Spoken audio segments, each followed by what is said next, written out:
사랑하는 성도 여러분, 우리는 어떤 어려운 문제를 또 어려운 어떤 난관을 만났을 때 이것을 과연 어떻게 뚫고 나갈 수 있을까?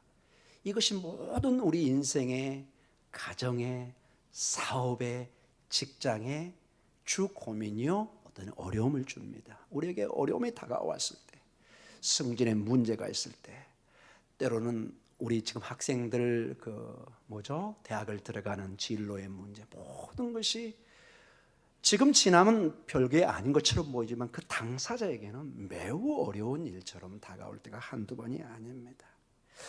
이 거대한 문제를, 이 난관을 내가 어떻게 이겨낼 수 있을까? 우리는 고민하다가 여러 가지 인간적인 방법도 찾습니다. 돈으로 해결해 보기도 하고, 때로는 아는 지인을 통해서 해결해 보려고도 하고, 또 내가 힘이 있으면 그 권력의 힘으로도 그 문제를 풀려고 하는 어떤 그런 것들은 우리의 본능이나 마찬가지겠죠. 내가 건강했으면 건강의 힘으로도 해결해 보려고 하는. 그러나 오늘 우리 본문을 통해서 보면은 하나님께서 주시는 방법이 있습니다.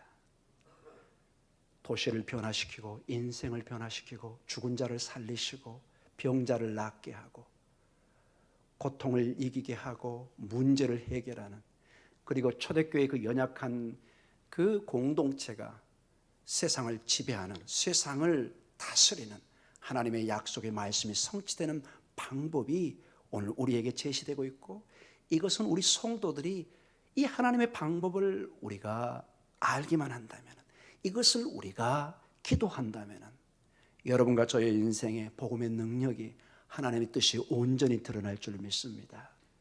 오늘 사도 바울이 지금 활동하는 이 배경의 도시는 에베소라는 것입니다. 제가 그 터키의 그 에베소를 가보니 지금은 어떤 그 파괴된 도시입니다. 관광지고 사람들이 워낙 큰 도시였기 때문에 뭐 줄을 서서 들어가려고 하지만은 그런 화려한 지금의 뭐 서울이라든지 도쿄라든지 아덴이라든지 로마라든지 그런 모습은 없습니다. 그러나 예수님 당시에 이 에베소는 어떤 면에서 전체 그 아시아 지역의 정치, 경제, 오늘 여기 보면은 마술도 부리는 사람이 있습니다. 종교, 모든 곳에 중심 역할을 했습니다. 거의 우리의 서울과 같은 너무너무 중요한 도시였습니다. 자, 이 도시에서 이 모든 종교와 어떤 우상과 모든 음란과 그 우상 숭배, 특별히 황제 숭배라든지, 다음 주에 보는 우리 아데미 그 여신상 있습니다. 그 다이아나라고 그러죠. 디아나. 이 여신을 섬기는 가장 유명한 곳이었습니다. 지금도 그곳에 가면 큰 박물관에 막 동상들이 가득합니다. 이 도시를, 이 사람들을, 이 거대한 세력과 같은 이 힘들을 사도 바울은 어떻게 대면하고 어떻게 전도의 방법을 썼을까요? 이것이 오늘 우리가 고민해보는 방법이고, 우리가 한번 눈여겨봐야 되고, 이것은 바로 우리 성도들이 반드시 붙잡아야 될 하나님의 길인 줄 믿습니다. 그것이 무엇일까요, 여러분? 사도 바울은 다른 방법을 사용하지 않았습니다. 오직 하나님의 말씀을 가르치고 강론하고 선포했습니다. 무엇을요? 하나님의 말씀. 오직 하나님의 능력의 말씀만을 그는 작은 공동체에서, 작은 회당에서, 에베소는 이제 두란노 회당이라는 곳이었습니다. 두란노 서원이 있었습니다. 그곳에 가서 약 2년 가까이 머물면서 매일 오고 가는 사람들에게 하나님의 말씀을 배우는데, 그것이 마치 씨앗처럼 떨어져서 당장은 눈에 안 보이는 시간이 지나니까 30배, 60배, 100배 역사가 일어납니다. 사람들이 회개의 역사가 일어나고 마귀가 쫓겨나고 병자들이 낫는 놀라운 역사가 함께 따라오고 있습니다. 사랑하는 성도님, 그래서 오늘 설교의 이 말씀의 핵심은 주의 말씀입니다. 주의 말씀을 우리가 강론하고 전파하고, 우리 교회 표어입니다. 가르치고 전파하며 고치는 교회. 이게 바로 주님의 전 사역을 한마디로 정리한 것이고, 이거는 그대로 초대교회의 역사의 증언이고, 오늘 우리 목동 중앙교회가 목숨을 걸고 우리의 정체성을 여기에 두고 있는 것입니다. 자, 바로 우리가 전주에 보았던 사도행전 19장 8절과 10절에 사도 바울이 가서 정확히 했던 일이 그대로 적혀져 있습니다. 구체적으로 이 사람이 무엇을 했는지, 사도가 무엇을 했는지 보면은 우리는 명확하게 그의 사역의 초점이 어디에 있는가를 보게 됩니다. 그는 어떤 군사적인 훈련을 시키지도 않고 어떤 회사를 차리지도 않고 어떤 다른 것이 아니라 이 모든 2년에 가까운 세월 속에 했던 일들이 그대로 오롯이 담겨져 있습니다. 우리 같이 한번 읽어볼까요? 같이 읽습니다. 바울이 해당에 들어가 석 달 동안 담대히 하나님의 나라에 관하여 강론하며 권면하되 어떤 사람들은 마음이 굳어 순종하지 않고 무리 앞에서 이 도를 비방하거늘 바울이 그들을 떠나 제자들을 따라 세우고 두란노 서원에서 날마다 강론하니라. 2해 동안 이같이 하니 아시아에 사는 자는 유대인이나 헬라인이나 다 주의 말씀을 듣더라. 여기 9절에 보면은 물론 반대하는 사람도 있습니다. 여러분, 복음을 전할 때 항상 모든 사람이 웰컴하지 않습니다. 이건 영적인 문제고 어둠의 세력과 싸우는 문제이기 때문에 반드시 핍박자가 나오고 말씀을 거부하는 자가 있습니다. 그러나 우리는 하나님의 말씀에 순종해 무조건 씨를 뿌리는 것입니다. 우리는 말씀을 순종하고 저는 여기서 하나님의 말씀을 선포해야 되고 선교사님들은 누가 듣든 안 듣든 무조건 가서 전하는 것입니다. 우리는 복음을 전할 책임과 사명이 있습니다. 그 열매는 누구 책임이죠? 하나님의 책임인 것입니다. 아멘. 교회는 말씀을 선포하고 말씀을 뿌리고 거기에 빛을 주고 열매라고 수확하게 하는 이는 하나님이십니다. 아볼로나 바울은 그저 씨를 뿌릴 뿐입니다. 물을 줄 뿐입니다. 나는 씨를 뿌리고 아볼로는 물을 주고 열매를 맺게 하시는 하나님이시라고 분명히 말씀하고 있습니다. 이 두란노 서원에서 날마다 그는 조금씩 큰 변화가 안 보이는 것처럼 보였습니다. 2년 가까이 말씀을 전했습니다. 이 큰 도시의 다른 것이 아니라 어떤 다른 인간적인 방법이 아니라 오직 말씀에 초점을 맞춥니다. 그런데 역사가 일어나기 시작합니다. 우리의 방법이 아닌 하나님의 방법을 쓸 때 우리가 알지 못하는 하나님의 때에 역사가 일어납니다. 오늘 사도행전 19장 20절에 보면 이것을 이렇게 한마디로 정리해 놓고 있습니다. 같이 한번 읽어볼까요? 이와 같이 주의 말씀이 힘이 있어 흥황하여 세력을 얻으니라. 하나님 말씀이 힘을 얻고 흥황하여 부흥이 돼서 큰 세력, 아무도 무시할 수 없는 어떤 절대적인 능력으로 나타난 것을 보게 됩니다.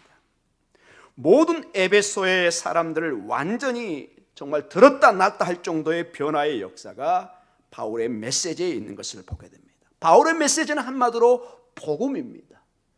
예수 그리스도의 죽음과 부활을 외치는 모든 사역에 이 말씀을 가르치고 전파하고 선포하는 가운데 이제 정말로 어떤 결과로 나타나는 것이 병자가 낫고 악기가 떠나가는 역사가 있는 것이 오늘 우리가 보았던 본문의 시작입니다. 오늘 19장 11절과 12절에 이러한 복음을 전하다가 사도 바울이 능력이 말씀 가운데 나타나는 현상이 오늘 적혀져 있습니다. 같이 읽습니다. 하나님이 바울의 손으로 놀라운 능력을 행하게 하시니 심지어 사람들이 바울의 몸에서 손수건이나 앞치마를 가져다가 병든 사람에게 얹으면 그 병이 떠나고 악기도 나가더라. 아멘. 자, 이 말씀을 여러분 언뜻 오해해가지고 11절이 아니라 12절만 보면은 어떤 사람이, 어떤 능력 있는 사람이, 어떤 목사가, 기도원에 어떤 기도하는 사람이 능력이 있는 것처럼 착각합니다. 굉장히 위험합니다. 모세도 다윗도 여기 저 있는 저도 능력의 근원이 아닙니다. 저희는 도구일 뿐입니다. 여러분 11절에 분명히 주체가 나옵니다. 누가 이 일을 하고 있는지 사도 바울이 아닙니다. 우리 11절 천천히 다시 한번 읽습니다. 같이 읽습니다. 하나님이 바울의 손으로 놀라운 능력을 행하게 하시니 주체가 누굽니까? 하나님이십니다. 많은 사람들이 나중에 보면 이걸 오해해가지고 여기 유대의 일부 사람이 예수 이름으로 마술적으로 귀신을 쫓는데 귀신이 농담합니다. 허허, 하나님도 알고 바울도 아는데 네가 전하는 예수는 뭐냐 도대체. 웃음거리가 됩니다. 여러분. 사랑하는 성도 여러분, 오직 모든 근본적인 출발은 하나님의 말씀을 가르치는 데서 시작됩니다. 이게 매우 중요합니다. 오직 하나님의 말씀이 먼저 강력하게 가르쳐지고 선포되는 가운데, 그 말씀의 은혜 가운데 하나님의 능력이 나타나고 성도의 변화가 일어났던 것입니다. 여러분, 기적은 우리가 구약 세계도 보지만 광야에 기적을 가지고 구원을 이루질 못합니다. 여러분, 오직 하나님의 말씀만이 우리에게 구원을 가져옵니다. 기적들은 일시적인 현상입니다. 말씀의 부수적인 현상들입니다. 우리가 초대교회를 보면은 이거는 금방 알 수 있습니다. 우리 교회가 그래서 매우 중요한 이 정체성을 바로 알아야 됩니다. 사도행전 2장 41절에 보면 베드로의 설교가 나오고 그 백성들이 그 어려움 속에 하나님의 말씀을 베드로를 통해서 복음을 듣기 시작합니다. 그런데 이런 현상이 일어납니다. 사도행전 2장 41절입니다. 같이 읽습니다. 그 말을 받은 사람들은 세례를 받음에 이날의 신도의 수가 3,000이나 더하더라. 이 3,000의 부흥에만 초점을 맞추고 하나님의 말씀을 듣고 하나님의 말씀에 그들이 은혜를 받는 것을 우리가 놓쳐버리면 큰 오해를 사게 된다는 것입니다. 모든 핵심에 그들이 하나님의 말씀, 말을 받는 사람들입니다. 사도행전 6장에 보면은 이제 교회가 점점점 부흥되면서 이제 조직이 필요하게 됩니다. 그저 가정교회로 몇 명 있을 때는 모든 게 그저 말 몇 마디로 됐지만은 사람이 3,000명, 6,000명, 10,000명이 넘어가면 반드시 조직이 필요합니다. 그래서 7 집사를 세웁니다. 그 처음으로 초대교회에 조직이 생기기 시작합니다. 그때 이런 식으로 하나님이 이 초대교회에 말씀하십니다. 사도행전 6장 7절입니다. 같이 읽습니다. 하나님의 말씀이 점점 왕성하여 예루살렘에 있는 제자의 수가 더 심히 많아지고 허다한 제사장의 무리도 이 도에 복종하니라. 하나님의 말씀이 점점 강성해집니다. 점점 하나님의 말씀이 강하게 전파되고 가르쳐집니다. 그래서 여러분, 부흥하는 교회, 건강한 교회의 핵심은 하나님의 말씀이 살아있습니다. 성도들이 말씀에 감격을 하고 말씀의 은혜를 받습니다. 말씀의 도전을 받고 하나님의 말씀을 통해서 그들이 어찌 내가 하나님을 위해서 살고 하는 회개와 열매들이 나타나는 것입니다. 나중에 12장 쪽으로 가면 교회에 어려움도 있습니다. 그 당시에 헤롯 왕이 큰 어려움을 줬습니다. 그러나 그 왕이 죽은 후에 이런 식으로 계속 하나님의 말씀은 어떤 핍박과 환난 속에서도 계속해서 흥황하고 부흥하는 것을 보게 됩니다. 말씀은 절대로 여러분 세상의 권세로 어둠으로 누를 수 없는 것을 보게 됩니다. 사도행전 12장 24절입니다. 이게 헤롯 왕이 죽은 이후의 모습입니다. 같이 읽습니다. 하나님의 말씀은 흥황하여 더하더라. 아멘. 제가 이 말씀을 묵상하기 준비하다가 정말 저나 여러분의 삶에 가장 중요한 게 뭐냐? 하나님의 말씀이 흥황해야 됩니다. 여러분의 삶에 하나님의 말씀이 깊이 묵상되고 그 말씀이 내 가슴을 치고 마치 복 있는 사람이 누구냐? 시편 1편에 여러분 유대인들이 모든 지혜서의 첫 관문으로 시편을 보게 되어 있습니다. 그 시편의 1편에는 모든 앞으로의 지혜서를 보는 문을 열어줍니다. 거기에 뭐라고 나와 있느냐? 지혜를 따르는 자, 복 있는 사람은 누구냐? 주의 말씀을 주야로 묵상하는 사람입니다. 모든 핵심이 하나님의 말씀이었습니다. 그의 말씀을 붙들고 그 말씀을 내 살과 피처럼 내가 먹고 마시고 기도하고 읊조릴 때, 그것을 붙들 때, 거기서 묵상한다는 말은 하가라는 말인데 이런 뜻도 있습니다. 어떤 사자가, 젊은 사자가 먹이를 놓고 뺏기지 않으려고 으르렁거리는, 여러분 젊은 사자가 있습니다. 배가 고픕니다. 뼈다귀가 있습니다. 다른 동물이 그걸 뺏어 먹으려고 합니다. 이 사자가 그걸 용인할까요? 대답이 없으시네요. 여러분, 사자는 밀림의 왕이잖아요. 젊은 사자 얼마나 힘이 셉니까? 배가 고픕니다. 자기 앞에 먹이 뼈가 있습니다. 다른 하이에나나 짐승들이 뺏어 먹으려고 옵니다. 용서하지 않습니다. 강하게 으르렁거리면서 이것을 뼈를 움켜잡습니다. 여러분, 그 묵상하다는 말에 그 하가에 그 뜻이 들어가 있습니다. 하나님 말씀을 그저 보면 보고 안 보면 안 보는 것이 아니라 내가 이 뼈다귀를 놓치면 나는 굶어 죽는다 하는 마음으로 짐승이 사자가 움켜쥐고 으르렁거리며 지키려고 하는 그 마음으로 하나님의 말씀을 붙드는 것입니다. 여러분과 저의 삶에 그런 간절함이 있어야 됩니다. 여러분, 우리의 사업, 승진, 직업 모든 거 얼마나 우리 간절합니까? 여러분, 우리 여기 학부형도 있지만 여러분의 자녀들 학교 가기 전에 얼마나 기도하고 몸부림칩니까? 제발 내 딸, 내 아들 대학 가게 해주세요. 취업되게 해주세요. 승진하게 해주세요. 내 남편. 몸부림칩니다. 여러분, 매우 중요한 자세입니다. 부모의 당연한 도리입니다. 가족의 당연한 기도입니다. 그런데 가장 중요한 우리 영적인 축복과 하나님 앞에의 간구, 간절함, 우리 매우 소홀히 할 때가 있습니다. 그저 다급할 때만 또 하나님 앞에 와서 몸부림칩니다. 여러분, 평상시에 매일의 삶에 묵상의 삶이 있기를 바랍니다. 매일의 삶에. 마치 우리가 매일 밥을 먹지 않으면 우리 알아서 배가 신호를 보내잖아요. 주인님 식사하셔야 됩니다. 영적으로 그 신호를 보낼 수 있도록 우리가 깨어서 기도해야 됩니다. 그래야만 내 영혼이 기도하지 않고는 견딜 수 없는 마음을 갖게 되는 것입니다. 오직 이 하나님의 말씀이 전파되고 강론되고 선포될 때 이 에베소, 아데미 여신으로 가득했던 우상의 도시, 권력과 어떤 세상의 그 모든 영화로 가득 찼던 그 에베소 그 도시가 조금씩 변해갑니다. 사랑하는 성도 여러분, 열쇠는 하나님의 말씀입니다. 이것은 세상 사람들이 알 수 없는 우리 신앙인의 고백이요 신비입니다. 어찌 예수의 이름이 우리는 그 이름이 능력이요 신비요 생명입니다. 세상 사람들이 이걸 이해할 수가 없는 것입니다. 오직 하나님의 말씀을 붙드는 가운데 이 키를 진 여러분이 여러분의 문제를 따는 역사가 있기를 원합니다. 말씀으로만 여러분 난관을 딸 수 있습니다. 여러분. 세상의 방법을 할 때는 그게 열려지는 것 같지만 마지막 웃는 사람이 웃는 사람입니다. 여러분. 이사야 40장 6절과 8절에 선자를 통해서 하나님이 주신 놀라운 비전입니다. 여러분, 제가 이사야 전공자잖아요. 여러분. 이 말씀을 광야에서 얼마나 이스라엘에서 제가 묵상을 했겠습니까? 그 절망 가운데 있는 그 포로 가운데 있는 이스라엘 백성들에게 이사야 40장 6절과 8절은 매우 인상적인 말씀이 선포됩니다. 우리 같이 읽어볼까요?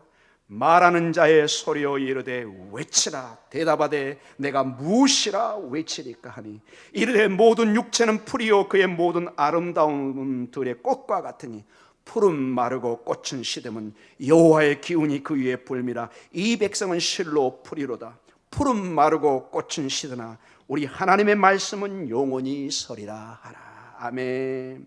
무엇을 외쳐야 됩니까? 무엇을 우리가 찾아야 됩니까? 세상의 풀과 꽃 같은 영화입니까? 바벨론의 세력입니까? 다 마르고 지고 사라집니다. temporary, 잠시 있는 것입니다. 잠시. 그러나 하나님의 말씀은 영원히 서 있습니다. 이게 진리의 말씀입니다. 이게 역사가 증명하는 것입니다. 2000년의 기독교 역사가 증명하는 것이 뭐냐? 하나님의 말씀은 영원히 서 있는 것입니다. 이 말씀이 우리의 열쇠입니다. 이 말씀을 통해서 오늘도 다시 한번 승리해가는 여러분의 삶의 모습이 있기를 축원합니다. 이 말씀이 있을 때 오늘 11절과 12절에 있었던 것처럼 놀라운 능력이 하나님이 이 말씀이란 통로를 통해서 이 말씀을 전하는 사도를 통해서 오늘 7호의 역사, 마귀가 쫓겨나는 역사가 일어나는 것입니다. 사도 바울 자체의 능력이 아닙니다. 여러분, 어떤 목사가 능력을 주는 게 아닙니다. 여러분, 하나님의 말씀이 없으면 사람은 정말로 상상할 수 없는 어리석은 행동을 합니다. 오직 하나님의 말씀만이 치유와 마귀가 떠나는 역사가 나타날 줄 믿습니다. 하나님의 말씀 외에는 방법이 없습니다, 여러분. 오늘 그리고 13절에서부터 16절에 보면은 이게 너무 신통방통하니까 이걸 흉내내는 사람이 있습니다. 유대 한 사람들이 시험 삼아 13절 악기 들린 자들에게 주 예수의 이름을 불러 말하되 내가 바울이 전파하는 예수를 의지하여 너희에게 명한다 하면서 일을 합니다. 근데 악기가 대답하면 15절에 내가 예수도 알고 바울도 알고니와 너희는 누구냐 합니다. 여러분 놀랍게도 여러분 세상에 무당이나 마귀에 의존한 사람들은 마귀가 조롱합니다. 아, 내 밥이 왔구나. 내 밥들이 왔구나. 어떻게 조롱을 하냐. 16절 너무 웃기는 장면인데 한번 볼까요? 같이 읽어볼까요?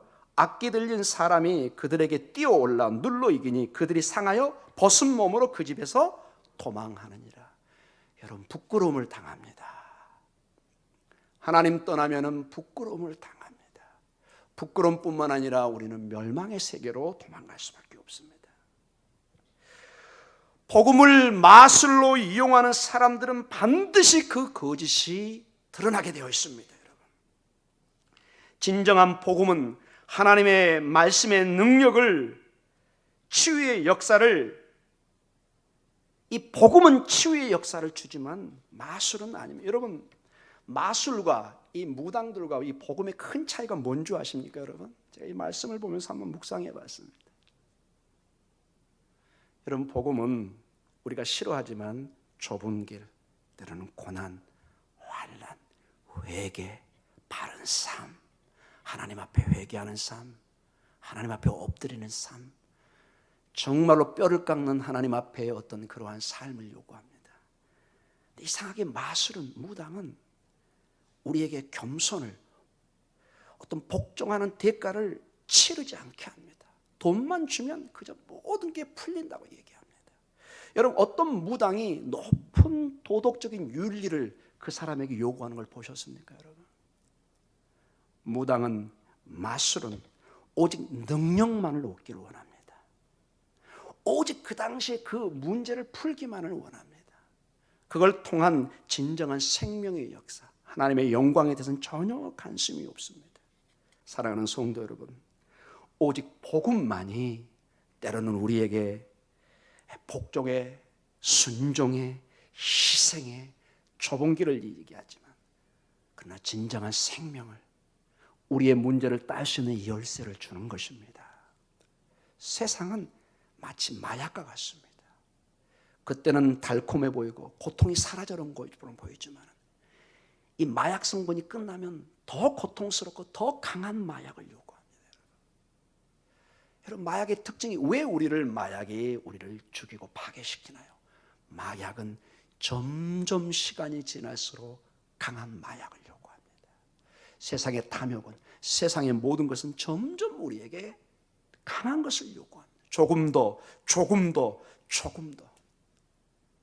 복음은 우리에게 고통을 얘기하고 환난을 얘기하고 좁은 길을 얘기하지만 그러나 그 길을 통해서 하나님의 영원한 생명, 영원한 하나님의 능력, 하나님의 소망을 우리에게 약속해 주고 있습니다. 이제 결론적으로 말씀을 마치면서 오늘 기도의 시간을 갖기를 원합니다. 말씀을 온전히 전하는 것, 세상의 모든 어두운 세력 속에서 지금 모든 여러분, 우리나라도 얼마나 어렵습니까 여러분? 요즘에 방송을 보면은 너무너무 가슴이 답답하고 우리 대한민국의 운명이 걱정될 때도 있습니다. 남북의 문제들, 열광 속의 무역의 어려움들, 국방의 문제들. 여러분 우리나라가 10번째로 잘 사는 나라지만은 우리가 열광을 이겨낼 정도의 힘은 가지고 있지 못합니다. 솔직하게 우리가 얘기하자면 중국, 일본, 미국, 러시아, 우리보다 훨씬 군사적으로, 경제적으로 나라의 규모도 훨씬 큽니다. 이 틈바구니 속에서 생존해 간다는 것 자체가 기적과도 같은 그런 모습이 보이고 점점점 무역의 압박이라든지 군사적인 어려움, 외교적인 어려움, 안전의 어려움, 이런 것이 보일 때가 있습니다. 어떤 것은 마음이 먹먹하고 우리 후손들이 이런 상황에서 어떻게 살아갈까 걱정될 때도 있습니다. 그러나 다시 우리는 하나님의 능력으로 돌아갑니다. 하나님의 말씀으로 갑니다. 온전히 하나님의 말씀을 통해서 치유의 역사가, 회복의 역사가 다시 한번 이 나라 이 민족을 사명의 길로 인도할 그런 역사를 주실 줄 믿습니다. 저희는 우리 부모님이 살았죠. 구한말 시대, 일제시대 때, 6.25 시대, 저희 어머니 아버님이 그 세대를 지내오셨습니다. 가장 어려운 때인데 저는 하나님의 은혜로 그때 딱 복음이 들어온 동시에 시기였습니다. 저는 복음이 이 나라의 민족을 살렸다고 믿습니다. 우리는 그렇게 믿는 것입니다. 물론 우리 최선을 다해 살았습니다. 열심히 일하고 교육시키고 정말 먹을 거 먹지 않고 우리 부모님들이 희생하셨습니다. 다 우리 수고의 덕분입니다. 그러나 깊은 내면에 하나님의 복음이 이 땅에 와서 5천년 역사에 처음으로 복음의 빛이 비치고 이 나라의 민족의 놀라운 역사가 일어난 줄 저는 믿습니다. 여러분도 믿을 줄 믿습니다. 방법은 그래서 다시 복음으로 돌아가는 것입니다. 우리의 믿음의 선진들이 그 새벽의 시골의 그 어려운데 교회 와서 그 권사님 장로님들이 기도하고 집에 가면 피곤해서 못 오시니까 아예 교회에 와서 바닥에 주무십니다. 저는 몇 번을 그걸 봤습니다. 장로님, 권사님 왜 집에서 주무시지 교회 와서 주무세요? 처음에는 이렇게 합니다. 여기가 더 시원해요. 여기가 더 시원해. 나중에 알고 보니까 그게 그 얘기가 아니에요. 집에 가서 주무시면 못 일어나는 거예요. 피곤해가지고. 여기서 일어나서 기도하기 위해서. 그 가난한 시대 자식들이 돈이 없어가지고 남의 그 교과서 같은 걸 베껴가지고 자녀들이 걸어다니면서 읽고 가는 그런 모습들. 2km, 3km, 4km, 6km를 걸어다닙니다. 여러분 옛날에 많은 자녀들이 그렇게 컸잖아요. 여러분. 근데 그 자녀들이 지금 기도를 해가지고 과학도로서, 목사로서, 사회의 저명한 사람으로서 있는 사람을 제가 한두 사람 아는 것이 아니에요. 여러분도 그런 사람을 많이 알고 있을 것입니다. 그 부모님의 그 세상 말로 그 배우지 못했던 그 손이 다 어그러졌습니다. 농사에 힘들어. 오직 그분들은 하나님 앞에 기도할 힘밖에 없었습니다. 지나가면 늘 들려요. 하나님, 하나님 찬송 소리 한 12시 지나면 이제 꺼지면 이제 주무시는 거죠. 새벽 4시쯤에 또 막 소리가 들리기 시작합니다. 지금 생각하니까 그게 저한테는 큰 어렸을 때 충격의 생각으로 지금 떠오르기 시작합니다. 아, 이런 분들이 계셔서 한국교회와 이 나라가 살았구나. 아무것도 없는 그 자녀들이 그 부모의 기도의 힘에 의해서 놀랍게 자녀들이 성장해 가는 것을 보았습니다. 여러분, 제가 이 얘기를 하는 것은 우리가 기도하고 하나님의 말씀으로 가는데 이게 처음에 잘 안 보일 때가 있습니다. 더뎌요. 이상하게 좋은 응답은 빨리 안 올 때가 많습니다. 매우 느린 것처럼 보입니다. 기도의 응답이 없는 것처럼 보입니다. 오랜 시간 동안 이게 보이지 않을 때도 있습니다. 사도 바울도 이런 사역에 잘 이렇게 보이질 않았습니다. 그러나 계속해서 말씀을 전하고 계속해서 하나님의 신실함 속에서 기도를 멈추지 않을 때 그 초대교회가 씨앗이 돼서 유럽을, 북유럽과 남미를, 아프리카를, 아시아를 여기 목동 중앙가까지 온 줄 믿습니다. 이게 기독교의 역사입니다. 여러분. 제가 오늘 기도 전에 야고보서 5장 13절과 18절의 내용을 보면서 여러분이 정말로 기도의 능력이 무엇인지를 다시 한번 새기면서 이 밤에 우리가 기도의 도전을 받기를 원합니다. 야고보서 이 사도는 어려운 가운데 있는 성도들에게 이렇게 권면을 합니다. 자신도 목숨을 내놓고 기도했고 본인도 순교를 당했던 사람입니다. 우리 13절부터 같이 한번 읽어볼 거예요. 야고보서 5장 13절입니다. 너희 중에 고난 당하는 자가 있느냐? 그는 기도할 것이요. 줄고하는 자가 있느냐? 그는 찬송할지니라. 너희 중에 병든 자가 있느냐? 그는 교회의 장로들을 청할 것이요. 그들은 주의 이름으로 기름을 바르며 그를 위하여 기도할지니라. 믿음의 기도는 병든 자를 구원하리니 주께서 그를 일으키시리라. 혹시 죄를 범하였을지라도 사심을 받으리라. 그러므로 너희 죄를 서로 고백하며 병이 낫기를 위하여 서로 기도하라. 의인의 강구는 역사하는 힘이 큼이니라. 아멘. 제가 계속해서 11시 예배도 강조합니다. 기도는 신비입니다. 예수님까지도 겟세마네 동산에서 제자의 기도를 요청하셨습니다. 기도는 이렇게 놀라운 역사하는 힘이 있습니다. 그 의인의 기도의 예로 바로 17절과 18절에 엘리야의 기도가 나옵니다. 17절 같이 읽습니다. 엘리야는 우리와 성정이 같은 사람이로되 그가 비가 오지 않기를 간절히 기도한즉 3년 6개월 동안 땅에 비가 오지 아니하고 다시 기도하니 하늘이 비를 주고 땅이 열매를 맺었느니라. 아멘. 엘리야가 능력은 아닙니다, 여러분. 그러나 하나님은 엘리야의 기도를 통해서 여러분 이스라엘의 그 비 생명입니다, 여러분. 비가 오고 안 오는 그들의 생존권에 달려 있습니다. 모든 것을 주관해 가십니다. 사랑하는 성도 여러분, 우리 스스로는 어떤 능력이 있어 뭘 만들어내지는 못하지만 하나님께서 우리 기도를 통해서 하나님의 보좌를 움직일 줄 믿습니다. 이게 여러분 계시록 5장과 8장의 약속입니다. 우리가 알지 못하는데 우리가 기도를 하면 마치 예루살렘 성전의 향처럼 그 향이 하나님의 흡양됩니다. 보좌로. 기도를 사도 요한이 그런 식으로 표현을 했어요. 우리 기도가 향처럼 주의 보좌로 올라간다. 오늘 이 말씀을 통해서 말씀을 붙드는 가운데 이 약속의 말씀, 누가 뭐래도 마치 광야에 외치는 사람처럼 별소리 뭐 풀, 꽃, 세상의 영화 다 얘기하지만 나는 영원히 경고에 서 있는 그 말씀만을 붙들면서 그 말씀을 의지하고 기도해 갈 때 하나님의 때에 역사할 줄 믿습니다. 우리의 가정이, 우리의 자녀에게, 남편과 아내에게, 이 나라의 민족에게 하나님의 놀라운 역사를 이룰 줄 믿습니다. 여러분, 구한말 시대, 일제강점기 시대, 6.25 때처럼 우리나라의 위기가 어디 있었습니까? 하나님은 이 나라의 민족을 살리셨습니다.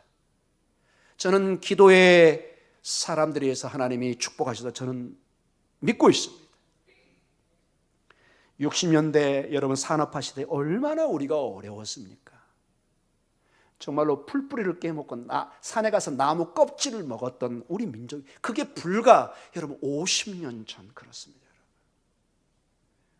그러나 우리의 믿음의 선배들, 우리의 성도님들이 저 골짜기에서 저 산 위에 가서 그 강단의 그 마룻바닥에서 기도하고 또 강구하고 어느 날 잃어보면 그 뭐라고 그러죠?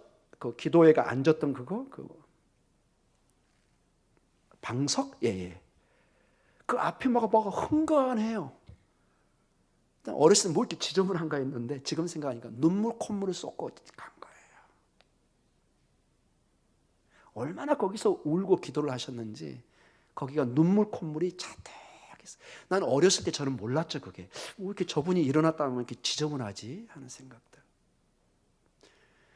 지금 생각하니까 그 눈물의 통곡의 기도가 꽉 사방이 막혔는데 하나님께서 하늘 문을 여시는 길이었다는 것입니다. 사랑하는 성도는 이 밤에 여러분의 마음에 이 기도의 감동이 있기를 원합니다.